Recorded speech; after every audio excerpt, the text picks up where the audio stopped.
ఇలాంటి రోజు ఒకటి వస్తుంది అనుకుంటా. నిజంగా నేనైతే సింగర్ని అయితే అయ్యేదాన్ని కాదు. ముందుగా అందరికీ నమస్తే. నేను మీ పల్సర్ బైక్ జ్యోతకని. రాకెట్ల సాంగ్ పాడదామని అయితే నేనైతే స్టూడియోకి అయితే రావడం జరిగింది. పాట పాడడం కూడా అయిపోయింది. పాట అయితే చాలా బాగా వచ్చిందని నేనైతే అనుకుంటున్నా. ఇంతకుముందుకు అన్నీ ఆదరించినట్టు ఈ పాట కూడా ఆదరిస్తారని, నన్ను ముందుకు ఇంకా తీసుకెళ్తారని అయితే అనుకుంటున్నా. రాకెట్ల పండగకి అందరూ అన్నదమ్ములకి రాకెట్లు కట్టి పండగ చేసుకుంటారు. నేను మాత్రం మా తమ్ముడిని కోల్పోయినా. మా తమ్ముని కోసమే ఈ పాట పాడా.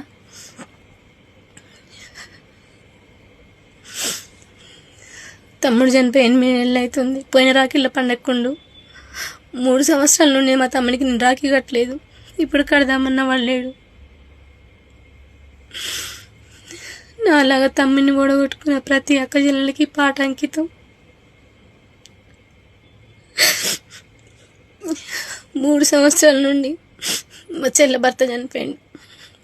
మా చెల్లె భర్త చనిపోయి 3 సంవత్సరాలు అవుతుంది. ఇప్పుడు మా తమ్ముడు చనిపోయింది. మా తమ్ముడు చనిపోయిన తమ్ముని కొడుకు కూడా చనిపోయిండు. ఫస్ట్ మా తమ్ముని కొడుకు చనిపోయిండు, తర్వాత మా మరిది చనిపోయిండు, తర్వాత మా తమ్ముడు. ఈ 3 సంవత్సరాలలో